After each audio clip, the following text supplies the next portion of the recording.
यश ईश्वर भोलाने sir आणि या ठिकाणी उपस्थित असलेले BSNLचे निंबाळकर सर, ज्यांचं या ठिकाणी कौतुक झाले, असे सर्व विद्यार्थी बंधू भगिनी आणि या ठिकाणी उपस्थित असलेले सर्व पालक.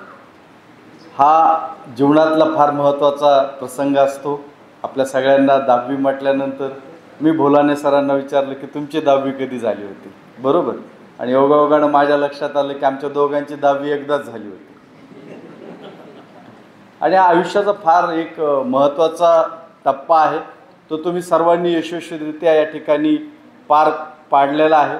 तुमचे मार्क पाहिल्यानंतर पालक विचार करतात, तुम्हाला कधी सांगणार नाहीत, पण आईवडील मिळून म्हणतात की आपल्या दोघांचे मिळून पण याचे एवढे मार्क होत नाही आहेत. 97-96 एवढे टक्के मार्क तुम्ही या ठिकाणी मिळवत आहेत. हे एक आनंदाचा क्षण आहे. पण त्याच वेळेस मला सर्वात महत्त्वाचं वाटलं की विद्यार्थ्यांच्या आणि पालकांच्या प्रतिक्रिया ज्यावेळेस ऐकत होतो की ज्याला ओजसनं ज्या पद्धतीनं उत्स्फूर्त पद्धतीनं भाषण केलं की काही नाही बाबा, मार्क तुम्ही रट्टा मारून बी आणलेले असू शकतात. ही मॅच्युरिटी वयाच्या 16व्या वर्षी येणं, बरोबर. आपण छत्रपती शिवाजी महाराज इतिहासामध्ये नाहीत, आपल्या मुलामध्ये पण पाहू शकतो. ही परिपक्वता ज्या मुलांमध्ये आहे त्यामध्ये छत्रपती शिवाजी महाराजांचे गुण आहे. आज पण या ठिकाणी कार्यक्रमाची सुरुवात करताना छत्रपती शिवाजी महाराजांच्या प्रतिमेचं पूजन म्हणून केलं, बरोबर. मला वाटतं जिंजा सर काही तुमचे काही पंजोबा वगैरे कोणी शिवाजी महाराज आपल्यापैकी कोणाचे काही नातेवाईक आहेत का? नाही. मग शिवाजी महाराजांचंच या ठिकाणी का? कारण या महाराष्ट्राला काय केलं त्यांनी? स्वाभिमान शिकवला. फमू शिंदे नावाचे मराठीचे जे काही संमेलन होतं त्याचे ते अध्यक्ष होते, मराठीतले थोर कवी आहेत. त्यांनी त्यांच्या आईवर कविता केलेली, बरोबर. मग फमू शिंदेंचीच आई फार ग्रेट आहे का? तुमची माझी सगळ्यांचीच आई तेवढीच ग्रेट आहे. स्वतःच्या मनाला कधीतरी शांतपणे विचार करा की घरामध्ये सगळ्यात पहिल्यांदा कोण उठतं रे? लवकर कोण उठतं?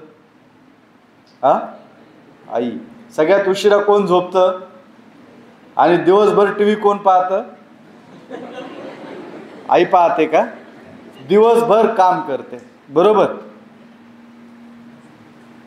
आज महाराष्ट्र जिजाऊंना आणि शहाजीराजेंना का ओळखतो? फमू शिंदेंनी त्यांच्या आईवर कविता लिहिली. फमू शिंदेंची आई जेवढी ग्रेट आहे तेवढीच तुमची माझी आई पण ग्रेट आहे. फक्त आपण कवी नाहीत म्हणून आपण आपल्या आईवर कविता लिहू शकत नाही. प्रत्येक मुलगा हा कवी असेलच असं नाही, प्रत्येक मुलगाच हा कवी असेलच असं नाही, पण प्रत्येक मुलाची आई मात्र सुंदर कविता असते. प्रत्येक मुलगा हा कवी असेलच असं नाही, पण प्रत्येक मुलाची आई मात्र सुंदर कविता असते.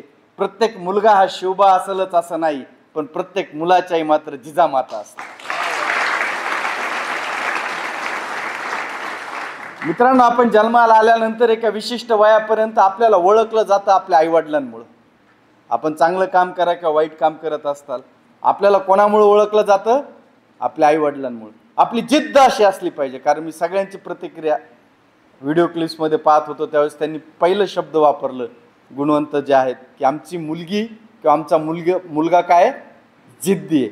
आपली जिद्द अशी असली पाहिजे की येणाऱ्या 10 वर्षानंतर 15 वर्षानंतर आपल्यामुळं आपल्या आईवडिलांना ओळखलं गेलं पाहिजे. आपल्या सगळ्यांना गोष्टी फार आवडतात. मी एक छोटी गोष्ट सांगतो. एक खेडेगाव होतं आणि त्या ठिकाणी एक चोर राहायचा, दरोडेखोर राहायचा. उत्पन्नाचं साधन नसल्यानंतर तो चोरी करायचा, बरोबर. त्याचा मुलगा, पण त्याला वाटायचं, त्या चोराला वाटायचं की आपला मुलगा चोर किंवा दरोडेखोर होता कामा नाही, म्हणून तो जिल्हा परिषदच्या शाळेमध्ये आपल्या मुलाला पाठवायला लागला. आता आपल्याला माहिती आहे की वर्गामध्ये पेन्सिल चोरणं, खोडरबर चोरणं हे प्रकार होत असतात. सहज येते काही, म्हणजे त्याच्यात काही चूक बरोबर द्या सोडून. कोणी दुसरा मुलगा त्या ठिकाणी काहीतरी चोरायचं वस्तू आणि सगळेजण कोणावर नाव घालायचे? तर चोराचं. कारण चोराचं पिल्लू आहे, याच्या रक्तातच आहे म्हणायचे, याच्या DNA मध्येच आहे चोरी करणं. आणि तो मुलगा हुशार होता, तो काही रामसर चोरी वगैरे करायचा नाही. तो मुलगा शिकायला लागला, त्याच्यावर हे आरोप होत राहायला लागले. त्याच्या वडिलांनी एक मोठा दरोडा टाकला, त्यांना अटक झाली आणि एक त्यांना 20 वर्षाची सश्रम कारावासाची शिक्षा झाली. त्या मुलानं ठरवलं की आज आपल्याला काय म्हणून ओळखलं जातंय? चोराचं पिल्लू, चोराचं कार्ट. ही ओळख बदलायची, आणि बदलायची असेल तर एकच गोष्ट तुमच्या माझ्या हातात आहे, ती म्हणजे अभ्यास. दुसरी कुठलीही गोष्ट हातात नाही. तर तुकाराम महाराज आपल्या अभंगामध्ये काय म्हणतात? असाध्य ते साध्य करिता सायास, कारण अभ्यास तुका म्हण. त्या मुलानं ठरवलं की आपल्या हातात एकच गोष्ट आहे, ती म्हणजे अभ्यास करणं. तो मुलगा प्राथमिक शाळेतून माध्यमिक शाळेत, महाविद्यालय, नंतर UPSCची परीक्षा द्यायला लागला. आणि UPSCची परीक्षा दिल्यानंतर त्या ठिकाणी तो UPSCतून जिल्हाधिकारी, collector, Indian administrative service IAS झाला. आणि ज्या ठिकाणी त्याच्या वडिलांना ठेवलेलं होतं, आपल्याला माहिती आहे की हर्सुलचं आहे किंवा नाशिकचं आहे, अशा मोठ्या शहरामध्ये त्या जिल्ह्याचा तो कलेक्टर झाला. तो त्याच्या वडिलांच्या संपर्कात होता पत्राद्वारे. त्याच्या वडिलांची शिक्षा संपली, 20 वर्षाची शिक्षा संपली, आणि त्या ठिकाणी त्याच्या वडिलांची कारागृहातून मुक्तता होत होती. त्यावेळेस त्या कलेक्टर साहेबांना काही महत्त्वाचे मीटिंग होते, म्हणून ते त्यांचे जे सबऑर्डिनेट ऑफिसर आहेत त्यांना सांगितले की माझ्या वडिलांना तुम्ही घेऊन या. आणि कलेक्टर ऑफिसमध्ये कळालं की साहेबांचे वडील येत आहेत. आता ओळख काय? काय ओळख आहे? कोण येते आता? चोर येतोय? कोण येते? कलेक्टर साहेबांचे वडील येतात. याला म्हणायचं आयडेंटिटी तयार करणं. काय ओळख होती? एक 20-25 वर्षापूर्वी चोराचं पिल्लू, चोराचं कार्ट. आणि आज काय ओळख निर्माण झाली? कलेक्टर साहेबांचे वडील. कशातून? अभ्यासातून. ही जी स्वतःची सेल्फ आयडेंटिटी असते मित्रांनो, ही आयुष्यात फार महत्त्वाची. आणि तुम्हाला मार्कात जे तुम्हाला गुण मिळालेत ते तर तुम्हाला प्रेरणा देणार आहेत, पण त्यासोबत आपल्या आतमध्ये असलेली जी प्रेरणा असते. कारण एक गोष्ट लक्षात घ्या की जे काही फूल असतं, त्या फुलाला बाहेरून फुलवायचं म्हटलं तर फुलू शकतंय का? कळीनं जेव्हा कळीला आतमधून वाटतंय, बरोबर, त्या दिवशी कळी ज्यावेळेस आतमधून उमलते त्यावेळेस तिचं फूल होतं. जर कळी आपण बाहेरून जर फुलवायचा प्रयत्न केला, पालक म्हणायला लागले अभ्यास कर, राम सर म्हणायला लागले अभ्यास करा, तर होणार नाही. त्या कळीला फुलामध्ये रूपांतरित व्हायचं असेल तर अंतप्रेरणा महत्त्वाची. तुमच्या आतमध्ये ती भूक असली पाहिजे, तुमच्या आतमध्ये ती जिद्द असली पाहिजे की यस, मला हे करून दाखवायचं. आणि होऊ शकतं. प्रत्येक गोष्ट ह्या पृथ्वीतलावर जी गोष्ट झाली आहे आणि जी गोष्ट होणार आहे, बरोबर, एक 20 वर्षापूर्वी आपण कधी विचार केला होता की मोबाईल सारखं काही यंत्र असेल, आर्टिफिशियल इंटेलिजन्स असेल? हे कधीच कोणी विचार केलेला नाही. हे होऊ शकतं, पण हे करत असताना 2 गोष्टी तुम्हाला सातत्यानं लक्षात ठेवाव्या लागतात. एक म्हणजे तुमच्या प्रयत्नातलं सातत्य, जिद्द. हे तुम्हाला डिसिप्लिन, ह्या गोष्टी ठेवाव्याच लागतील, पण त्याच वेळेस तुम्हाला संयम ठेवावा लागेल. तुम्हाला संयम ठेवावा लागेल. जर आपण संयम नाही ठेवू शकलो, बरोबर, की आपण अभ्यास खूप केला पण प्रश्न जर दुसऱ्या भागातले आले तर त्यावेळेस आपल्याला यश मिळू शकणार नाही. त्यावेळेस तुम्हाला संयम ठेवावा लागणार. आणि हा जर तुम्ही संयम ठेवू शकले तर मात्र जीवनातली कुठली गोष्ट तुम्ही मिळवू शकता. आयझॅक न्यूटनला आपल्याला माहिती आहे सगळ्यांना, बरोबर, की त्यांनी कशाचा शोध लावला? ग्रॅव्हिटीचा, गुरुत्वाकर्षणाचा शोध लावला. कसा लावला? प्रयोगशाळेत लागला का? कुठं लागला? झाडाखाली बसले होते, सफरचंद समोरून पडलं. त्याच्या अगोदर काय पडले नव्हते का सफरचंद? खूप जणांच्या अंगावर पडले, बरोबर, काही जणांच्या डोक्यात नारळ पडले, तरी त्यांना काही ग्रॅव्हिटेशन कळालं नाही. आयझॅक न्यूटनला का कळालं? कारण त्यानं ध्यास घेतला होता. काय घेतला होता त्यानं? ध्यास, की हे गुरुत्वाकर्षण आहे, हा त्यानं आतमधून घेतलेला ध्यास होता. आणि ज्या दिवशी तो शांत झाला, संयमित झाला, त्यावेळेस त्याच्या लक्षात आलं, कॉन्शियसनेस त्यानं वाढवली, त्यावेळेस त्याच्या लक्षात आलं की सफरचंद पडलं, खाली पडलं, बरोबर, सफरचंद झाडावर पडल्यानंतर ते वरी अवकाशात गेलं नाही. त्या अर्थी पृथ्वीमध्ये काय? गुरुत्वाकर्षण. आर्किमिडीजचं तत्व तुम्हाला सगळ्यांना माहित आहे, बरोबर. आर्किमिडीजचं तत्व कसं सापडलं त्याला? प्रयोगशाळेत सापडलं का? खूप वेळेस प्रयत्न केला, खूप थेरी मांडल्या त्याला, पण त्याला ते लक्षातच येत नव्हतं. काय करावं? हा ध्यास होता त्याच्या आतमध्ये की ही गोष्ट आहे, मला ती जाणून घ्यायची. एकदा बाथटबमध्ये बसला. आपल्याला सगळ्याला माहिती, आपण रिलॅक्स कुठं असतो? बाथरूममध्ये. गाणं म्हणतो त्याचा अर्थ आपण काय असतो? रिलॅक्स असतो. तो बाथटबमध्ये होता आणि ज्यावेळेस तो बाथटबमध्ये गेला त्यावेळेस जे पाणी तो जेवढ्या आकारमानामध्ये मध्ये जात होता तेवढं पाणी बाहेर काय येत होतं, बाहेर परत होतं. आणि तो बाहेर ओरडायला लागला, युरेका युरेका, मला सापडलं. काय सापडलं? आर्किमिडीजचं तत्व सापडलं. म्हणजे मित्रांनो, दोन गोष्टी लक्षात ठेवा. एक, प्रचंड मेहनत करा, प्रचंड ध्यास घ्या, बरोबर. कारण मी ऐकत असताना मला मुलांचं ऐकायला फार बरं वाटलं. ते म्हणले आम्ही, जो पहिला मुलगा या ठिकाणी बोलला त्यानं पहिलं वाक्य वापरलं हार्डवर्क, आणि दुसरं वाक्य होतं, दुसरा शब्द होता त्याचं गॉड ग्रेस. काय? गॉड ग्रेस, बरोबर. गॉड ग्रेस कधी होऊ शकते? ज्यावेळेस तुम्ही आत्मसंयम ठेवू शकता, तुम्ही शांत होऊ शकता, बरोबर. तुम्हाला ह्या मुलांना माझं सांगणे, तुमची पिढी आहे ना फार नशीबवान, फार नशीबवान आहे, बरोबर. कारण सगळं जग तुमच्या एका क्लिकवर आहे. तुम्ही टच केलं की तुम्हाला ते लगेच मिळणार आहे. पण तुम्ही सगळ्यात धोकादायक वळणावर आहे. तुम्ही कशाला पण टच करू शकता. विवेक हा फार महत्वाचा असणार आहे येणाऱ्या कालावधीमध्ये. कारण तुमच्या समोर आम्हाला वाया जायला काही साधनच नव्हते, त्याच्यामुळं आमचे वाया जाण्याचं प्रमाण कमी. वाया जायला काही आम्हाला मर्यादा होत्या ना. काय करणार वाया, आम्ही त्या वयात 10वी 12वीला खूप झालं तर बिड्या पेल्या असते, त्याच्यापेक्षा काय वाईट केलं असतं. कारण सिगारेट त्यावेळेस नव्हतीच, 2000ला कुठे सिगारेट होती, आणि तेवढे पैसे तरी कोणाकडे होते वाया जाणे एवढे, बरोबर. तुम्ही फार धोकादायक वळणावर आहे. कारण या ठिकाणी पहा मित्रांनो, की तुम्हाला ज्याला समोर जायचं, मी एक छोटं उदाहरण देतो. माझ्या आत्याचा मुलगा होता, तो 8वीला 9वीला काहीतरी 9वीला होता. आम्हाला शाळेतलं गुणपत्रक असं ते रंगीत भेटायचं, आणि त्याच्यात त्याला इंग्रजीत मार्क होते 35. ते मला दाजी म्हणे मला 35च मार्क आहेत म्हणे. आणि घरी गेलं की आमचे मामा त्याला 1-2 फटके तर दिलेच असते. मी म्हणलो इकडे सोपं आहे म्हणजे, 35चे त्याला 85 करून दिले, बरोबर. मामा 2 दिवस बेजार की याला 85 कस काय पडले. बरं, मला एवढं माहिती आहे गणित चांगलं असल्यामुळे पुढचं टोटल 50 न बिघडून म्हणून पुढे पण बरोबर करून ठेवलं, बरोबर. हे उदाहरण मला का आठवलं, का सांगतोय, विद्यार्थी आणि पालक दोघांना पण सांगतो. का लातूरला आत्महत्या झाली, त्या मुलानं पण काय केले, 147 मार्क होते, 500च्या वरी मला वाटतं नीटला पाहिजेत ना सर, त्यानं 537 केले. आणि त्याचे पालक, त्याचे मित्र ते पण परेशान झाले, याला एवढे मार्क कसं काय पडले, बरोबर. आणि नंतर तिथं एक स्कॅनर आहे, त्याच्यावर स्कॅन केलं, त्याचा ओरिजिनल रिझल्ट दिसायला लागला. का मार्काच्या मागे आपण एवढं लागतोय? रॅट रेसमध्ये मुलांना का पाठवतोय?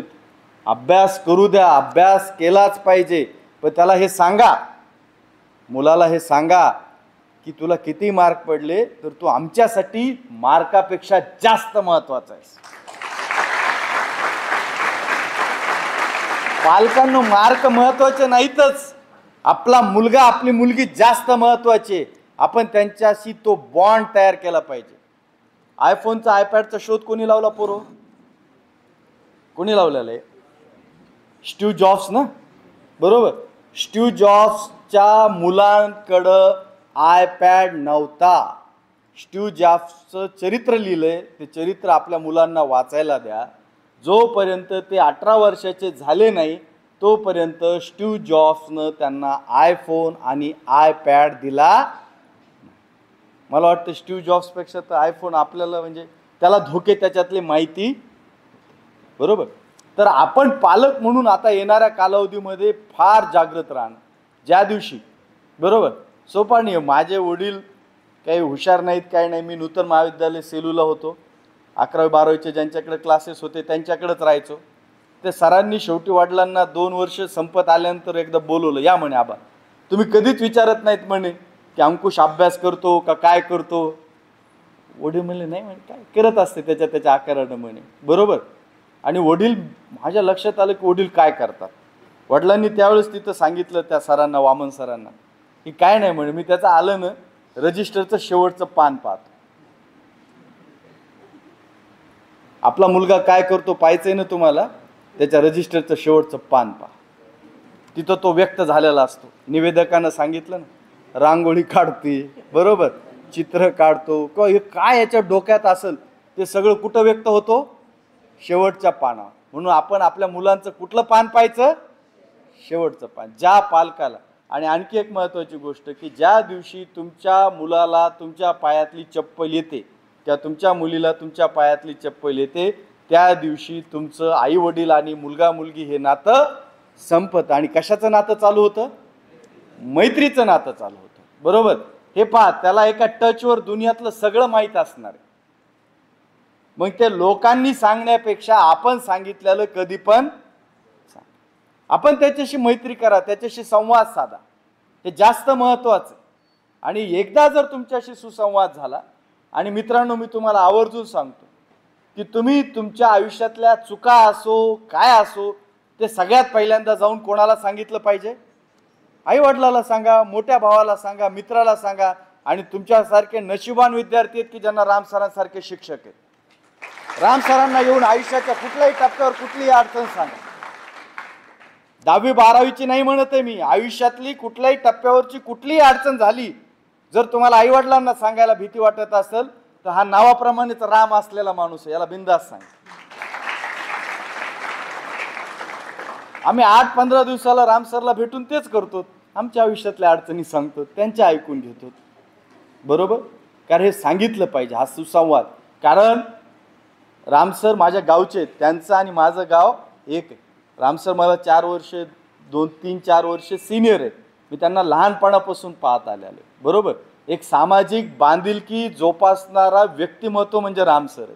नाहीतर माणूस एकदा मोठा झाला, बरोबर, आणि दुसऱ्या तिसऱ्या मजल्यापुरतं जर त्याचं घर झालं तर त्याची मातीशी नाळ काय होती? तुटून जाते. हे जेवढं तुमच्या गुणवत्तेसाठी प्रयत्न करतात ना, मला आवर्जून सांगायला आनंद वाटतो की माझं जे गाव आहे हातगाव, त्या हातगावच्या जिल्हा परिषद शाळेतली मुलं पण गुणवान झाले पाहिजे. तुम्हाला जशी अभ्यासिका आहे तशी अभ्यासिका गावातल्या मुलांना असली पाहिजे. त्यासाठी स्वतःच्या घरामध्ये स्वखर्चानं अभ्यासिका चालवणारा हा माणूस.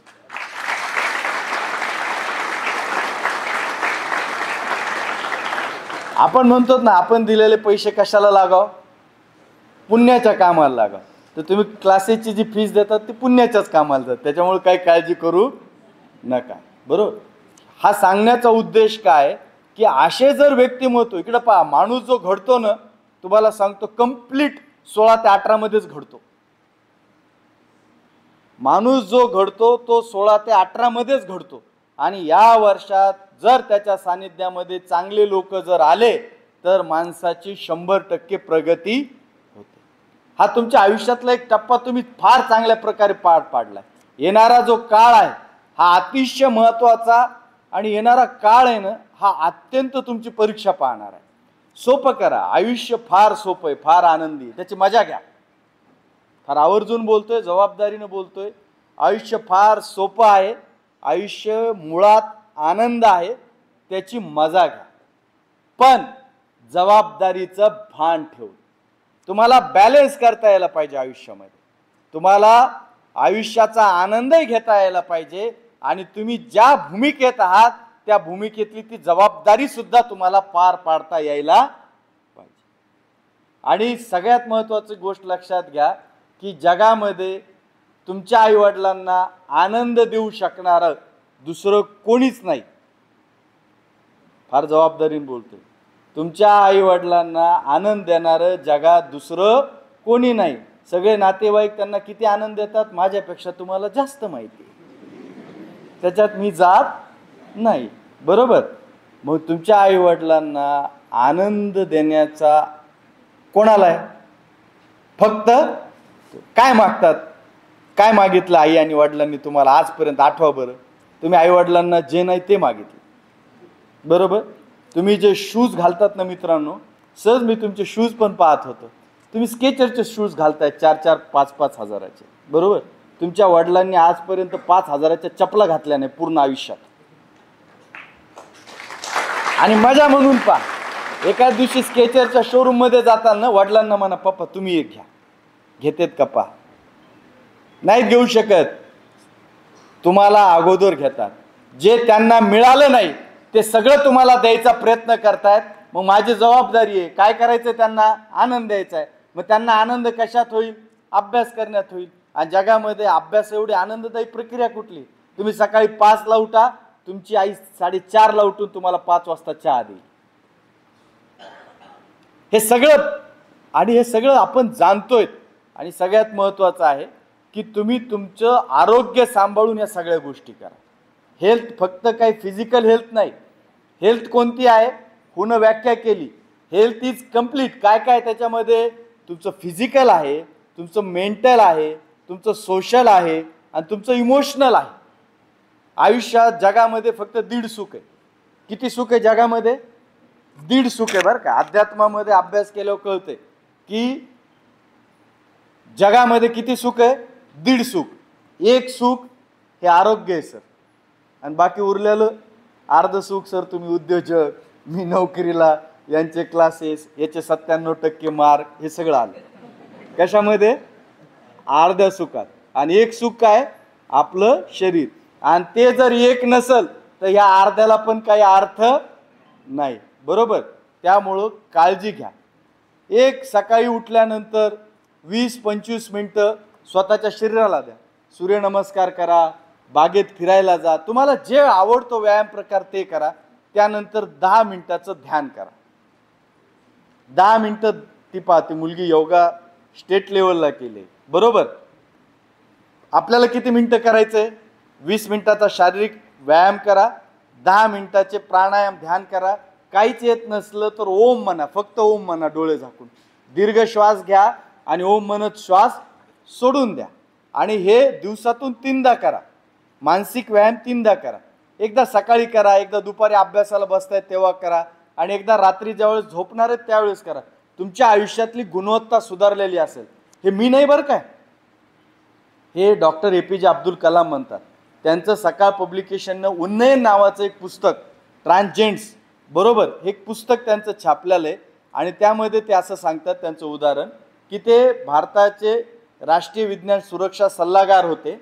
पण त्यांना असं वाटलं की मी खूप काम केलं आता, आणि त्यांचं जे मूळ पिंड होता तो एक प्राध्यापकाचा होता. त्याच्यामुळे त्यांना असं वाटलं की मी अण्णामलाई विद्यापीठात जाऊन प्राध्यापक, प्रोफेसर म्हणून जॉईन व्हावं.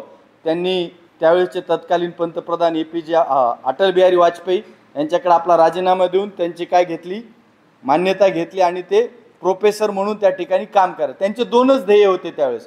एक, प्राध्यापक म्हणून ज्ञानदान करायचं, आणि दुसरी गोष्ट 2020चा विकसित भारत घडवण्यासाठीचं डॉक्युमेंट तयार करायचं. आणि तिसरं थोडंसं ते अध्यात्मामध्ये काम करत होते. त्यानंतर त्यांना 9 महिन्यानंतर एक कॉल आला, आणि तो कॉल होता अटल बिहारी वाजपेयी यांचा, की APJ अब्दुल कलाम सर, आम्ही तुम्हाला भारताचे राष्ट्रपती म्हणून तुम्हाला आमचे उमेदवार करू इच्छितो, निवडून आणू इच्छितो, तुमची काय? आणि आम्हाला नकार नकोय. APJ अब्दुल कलाम साहेब म्हटले, मला एक थोडा वेळ द्या, मी तुम्हाला सांगतो. APJ अब्दुल कलाम साहेबांनी त्यावेळेस सांगितलेलं आहे की तुमचं हार्डवर्क आणि तुमचं डेडिकेशन, आणि त्यासोबत जर तुम्हाला गॉड ग्रेस असेल तर जे तुम्ही कल्पना करत नाहीत ते सुद्धा तुमच्या आयुष्यामध्ये येऊ शकतं. त्यामुळे हा येणारा वेळ तुमच्यासाठी फार महत्त्वाचा आहे. आज सर्वजण या ठिकाणी गुणवंत आहात. आपण मैको तो ऐसा मैको कि फूलों को होश आ जाए, मैको तो ऐसा मैको कि फूलों को होश आ जाए, तालियां बजाओ तो ऐसे बजाओ कि ये जो सब बैठे इनको जोश आ जाए.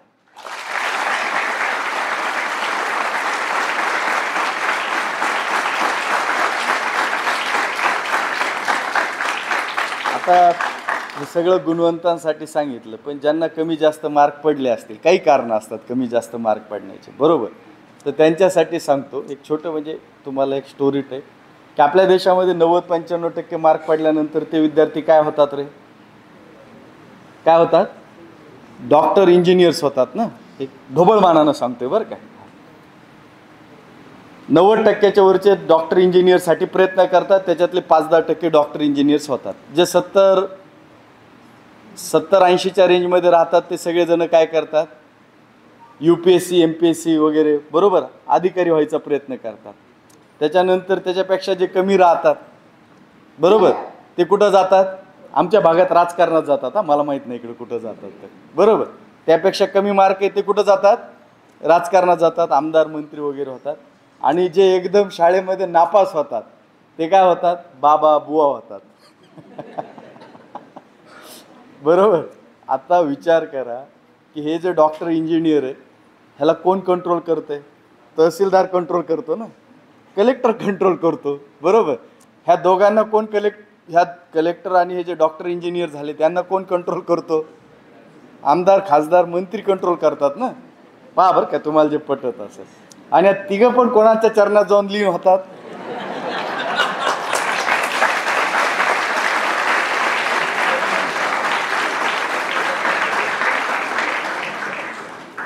म्हणजे हे सगळे या ठिकाणी गुणवंत आहेत किंवा कमी मार्क पडलेले आहेत, त्यांना माझं सांगणं आहे की choose your career wisely and smartly.